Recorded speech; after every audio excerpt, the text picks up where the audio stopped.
विश्व 24 न्यूज हर पल आपके साथ। प्रभावाचा दिव्य स्पर्श झालेला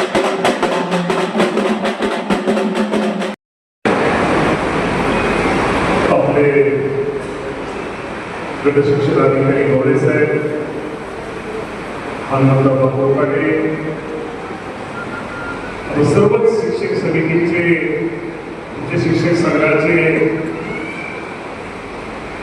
तुमच्या सर्व शिक्षकांचे, ज्या ज्या संघटना आपल्या आहेत त्या सर्व संघटनांचे सगळे अध्यक्ष, पांढरकल्या मालकर, प्रशांत, पिंटू श्रीकांत, पिंटू कोणते, विठ्ठल माळी, सर्वच आमचे वालचंद्रचे सिनियर प्राचार्य शिवसागर सर, सगळ्या संस्थांचे प्राचार्य, मुख्याध्यापक, शिक्षक, शिक्षिका आणि ज्यांचा आपण सर्वजण आज गुणवंत प्राथमिक शिक्षक पुरस्कार वितरण करणारे सर्व शिक्षक बांधव, सर्वप्रथम मी स्त्री शिक्षणाचा पाया असलेल्या थोर शिक्षिका व समाजसेविका सावित्रीबाई फुले यांच्या जयंतीच्या निमित्तानं विनम्र अभिवादन करतो आणि आज ज्या ज्या शिक्षकांना हे पुरस्कार वितरण त्यांना होणार आहे त्या सर्व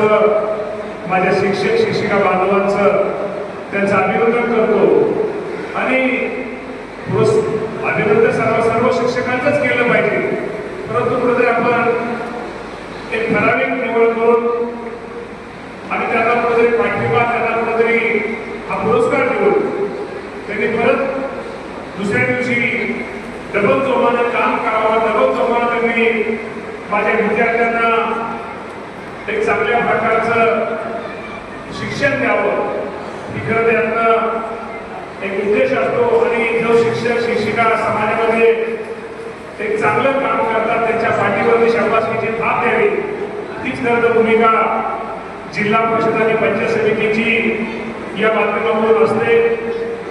खरं तर मी मगाशी अनेकांची भाषणं ऐकली, आपले गट शिक्षण अधिकारी असतील, आपले व्हिडिओ असतील, आपले सर्व गुणवंत शिक्षक असतील, आमचे निगडे गुरुजींचं भाषण मी बारकाईने ऐकलं आणि निश्चित प्रकारे मी तुम्हाला एवढं सांगतो की आज आपल्या सर्वांना पुरस्कार देण्यामागे एकच उद्देश आहे की माझे अनेक शिक्षक बांधव, शिक्षिका बांधव हे माझ्या विद्यार्थ्यांना ग्रामीण भागामध्ये जे माझे विद्यार्थी शिक्षण घेत आहेत, ज्या माझ्या विद्यार्थ्यांचे पालक असतील त्यांचा आर्थिक स्तर कमी आहे आणि या विद्यार्थ्यांना एक गुणवत्तेबरोबरच एक चांगलं संस्कारमय शिक्षण देण्याचा प्रयत्न माझे शिक्षक बांधव करत आहेत आणि आज त्यांच्या या शिक्षण गौरव समारंभानिमित्त आज इथं आम्हाला सर्वांना बोलले त्याबद्दल मी पंचायत समिती आणि जिल्हा परिषदेच्या सर्व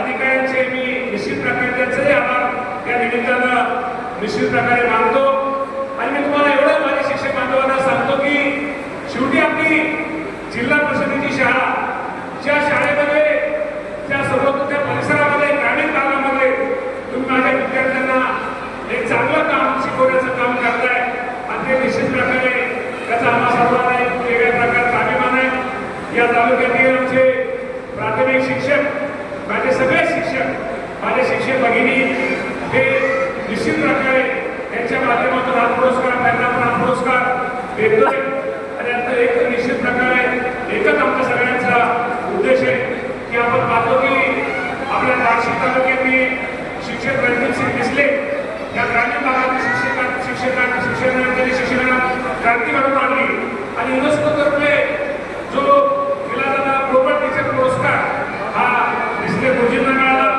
तर निश्चित प्रकारे आमच्या गुरुजींना एक सगळ्यांचा निश्चित प्रकारे एक आम्हाला त्याच्याबद्दल एक अभिमान आहे, एक आम्हाला सगळ्यांना त्याच्याबद्दल एक गर्व आहे आणि आज मगाशी सर्व शिक्षक शिक्षिका तुम्हाला सर्वांना माहिती आहे की जिल्हा परिषदेच्या शिक्षकाचं आणि शिक्षकाचं नातं माझं वेगळं आहे आणि कदाचित या पत्रकारांना माहिती नसेल की माझ्या जीवनामध्ये आज मी राजकीय जीवनामध्ये आज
की त्यांच्या डोक्यामध्ये चांगलं आणि चुकीचं नेहमी माझे शिक्षक बांधव चांगल्याचा स्वीकार करणारे माझे शिक्षक हे माझ्या इंदापूर तालुक्यामध्ये आहेत आणि चुकीच्या गोष्टीला चूक म्हणणारे सुद्धा शिक्षक हे माझ्या इंदापूर तालुक्यामध्ये आहेत.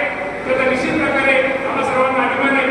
मला या निमित्ताने तुम्हाला एकच सगळ्यांना सांगायचं की हळूहळू जिल्हा परिषद शाळेमध्ये विद्यार्थ्यांची संख्या ही वाढायला लागली आणि यामध्ये तुमच्या सगळ्यांचं कष्ट आहे. या माध्यमामध्ये निश्चित प्रकारे अजून संख्या वाढून माझ्या विद्यार्थ्यांना एक चांगलं शिक्षण कसं देता येईल. आणि शेवटी मी नेहमी तुम्ही बघा की ग्रामीण भागामध्ये आजही आपला खुर्ची समोर दिसल्यानंतर तो एखादा विद्यार्थी किती पणाचा असू द्या, जो मान गुरुजीला असतो तो मान इतरांना होणारच नसतो.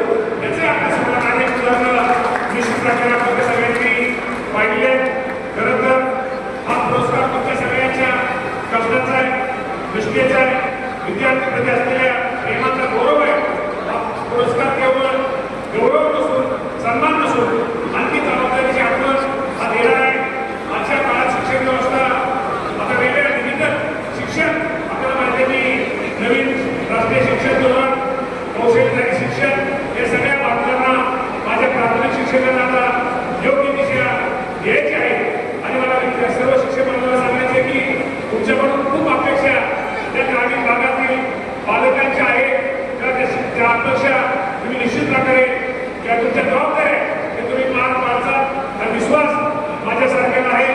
शेवटी राज्याचा कृषी मंत्री जरी असलो तरी माझ्या प्राथमिक शिक्षकांमध्ये असणारं माझं प्रेम, त्यांच्या असणाऱ्या अडचणी, त्यांचे असणारे प्रश्न मी निश्चित प्रकारे तुम्हाला माहिती आहे. पूर्वी पण तुम्हाला ज्या ज्या वेळेस तुम्हाला सहकार्य, तुम्हाला ज्या ज्या वेळेस माझी मदत लागली त्यावेळेस मी माझं सहकार्य तुम्हाला दिलेलं आहे.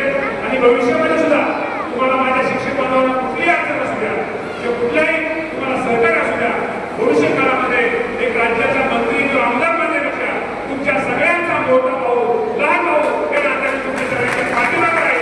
हा पण शब्द आज माझ्या सगळ्या शिक्षक बांधवांना देतो. खरं हा कार्यक्रम शेवटी एकच म्हणेल की शेवटी शिक्षक सक्षम तर विद्यार्थी सक्षम, विद्यार्थी सक्षम तर समाज सक्षम आणि समाज सक्षम तर राष्ट्र सशक्त. त्या उक्तीप्रमाणे आपण निश्चित प्रकारे भविष्यामध्ये चांगलं काम करा. एक चांगलं समाजाला विद्यार्थ्यांबरोबर समाजामध्ये आमच्या परिसरामध्ये आपण राहतो त्या परिसराला एक चांगलं कसं व्यवस्थित करता येतो करण्याचा प्रयत्न आपण सर्वजण करूया. आणि या सुंदर कार्यक्रमाच्या आयोजनाबद्दल मी जिल्हा परिषद पंचायत समिती इंदापूर यांचंही अभिनंदन करतो. पुन्हा पंतप्रधान साहेब सांगतो की एवढे 3 वर्षाच्या ऐवजी प्रत्येक वर्षी एक कार्यक्रम तुम्ही घ्या. त्याच्यात वेगळ्या प्रकारची ऊर्जा माझ्या शिक्षकामध्ये वाढते. आणि मला शिक्षक बांधवांना एवढं सांगतो की तुम्ही काम तिथं करता त्यामुळं तुम्हाला थोडा त्रास, व्हिडिओ साहेबांचं काम सांगतात, झेडपीचं पुढे काम सांगतं किंवा शिक्षणाची शेवटी हा त्रास दत्तकी शेवटी तुम्हाला काहीतरी चांगलं दत्त काहीतरी मिळण्याची एक संधी असते. त्या संधीचा उपयोग आपण निश्चित प्रकारे भविष्यामध्ये आपण सगळेजण करूया. शेवटी या जीवनामध्ये तुम्हाला एवढं सांगतो की त्रास दत्तक हे स्पर्धेचे युग आहे. स्पर्धेचे युग त्रास दत्तक सगळ्याला असतं. तर शेवटी दिसतं तसं नसतं म्हणून जग फसतं. मला वाटत काय मंत्री ताईला कशी आपल्या बहिणी बघतो त्या जोरात मात्र वाजवलं तर माझं मलाच माहिती आहे. दिसतं तुम्ही मगाशी म्हणलं त्यामुळं काय नाही सगळ्याचं सारखं असतं. भविष्यामध्ये आपण चांगलं काम करूया. शेवटी या जीवनामध्ये आनंद द्यायचा असतो आणि आनंद घ्यायचा असतो. आणि आपण जेवढा पुढच्या माणसाला आपण आनंद देत आहे तेवढा देण्याचा प्रयत्न आपण सर्वजण आपल्या आयुष्यामध्ये करूया. आणि ज्या परिसरामध्ये तुम्ही शिकवता, ज्या परिसरामध्ये विद्यार्थ्यांना शिकवलं त्या विद्यार्थी कसे भले मोठे होतील त्यासाठी आपण सगळेजण भविष्यामध्ये प्रयत्न करूया. तेव्हा अधिक न बोलता पुरस्काराला थोडा उशीर झाल्याबद्दल तुमच्या सगळ्यांचे आभार मानतो आणि सगळ्यांना आम्ही ज्यांना पुरस्कार त्यांचंही अभिनंदन करतो आणि थांबतो. धन्यवाद. जय हिंद, जय महाराष्ट्र. शाळेच्या केंद्रामध्ये आपण प्रतिसाद द्यायचा आहे. आदरणीय मामांचा सत्कार होतोय. यानंतर पुढचा सन्मान होतोय ज्यांची नुकतीच इंदापूर नगर परिषदेत. राज्यातील महत्त्वाच्या आणि आपल्या भागातील ताज्या बातम्या पाहण्यासाठी आजच आमच्या विश्व 24 न्यूज चॅनलला यूट्यूबवर सबस्क्राईब करा आणि बेल आयकॉन प्रेस करा.